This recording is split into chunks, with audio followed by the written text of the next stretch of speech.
So hello दोस्तों, क्या हाल चाल दोस्तों। खेसारी 2 वीडियो में आप लोगों को स्वागत है दोस्तों। तो बात करो दोस्तों खेसारी लाल का जो कल गाना आया था, जिस गाने का टाइटल था मुर्गा हासली, वो गाना नंबर 1 पे ट्रेंड कर रहा है। म्यूजिक सेक्शन में भी ट्रेंड कर रहा है, मेन सेक्शन में 2 नंबर पे ट्रेंड कर रहा है। इसका टीजर भी ट्रेंड कर रहा है और बहुत ज़बरदस्त और धमाकेदार गाना है। और आप लोग प्यार आशीर्वाद इसी तरह दीजिए और ब्लॉकबस्टर बनाइए। दूसरा अपडेट की बात करूँ कि 5 तारीख को पवन सिंह के सुनने में आया बर्थडे है, तो देखते हैं क्या सुनने में 5 करोड़ के गाना। अगर 5 करोड़ के गाना नहीं आया ना तो मैं बहुत कंट्रोवर्सी ने मतलब बहुत गंदा से रिव्यू करूंगा उस गाने के। 5 करोड़ की बात किया जा रहा है, देखते हैं क्या होता है। तीसरा खबर यह है कि पवन सिंह का बर्थडे में खेसारी लाल यादव भी शायद से जाने वाले हैं, जहां तक पता है। मैनेजर बोल रहा है कि इवेंट बोला कि कार्ड दिया जाएगा, खेसारी लाल यादव को बर्थडे में बुलाया जाएगा। देखते हैं खेसारी लाल यादव पहुंचते हैं या नहीं पहुंचते हैं, क्या करते हैं क्या नहीं करते हैं। मुझे लगता है जहाँ तक कि जाना चाहिए खेसारी लाल यादव को। जाएंगे तो मज़ा आएगा और बहुत अच्छा लगेगा और धमाकेदार ये चीज़ होना चाहिए, जाना चाहिए।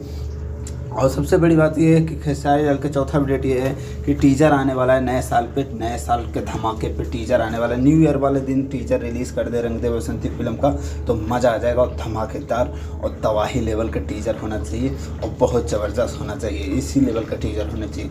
और पाँचवा अपडेट ये है कि खेसारी लाल यादव के एक शॉर्ट वीडियो बनाया, आप लोग जाके देख सकते हैं मेरे चैनल पर। उस शॉर्ट वीडियो में खेसारी लाल यादव को 2023 के जितना भी बहुत अच्छा मूवी जितना भी रिलीज़ हुआ है सिनेमाघर में, जहाँ पे भी रिलीज़ हुआ है उसका अपडेट बताया हूँ, आप लोग जाके देख सकते हैं। नहीं तो लिंक डिस्क्रिप्शन में रहेगा। सो ज़्यादा कुछ नहीं बोलता हूँ। टॉप 10 के बहुत जल्द मूवी का वीडियो लाने वाला हूँ। Love you, bye.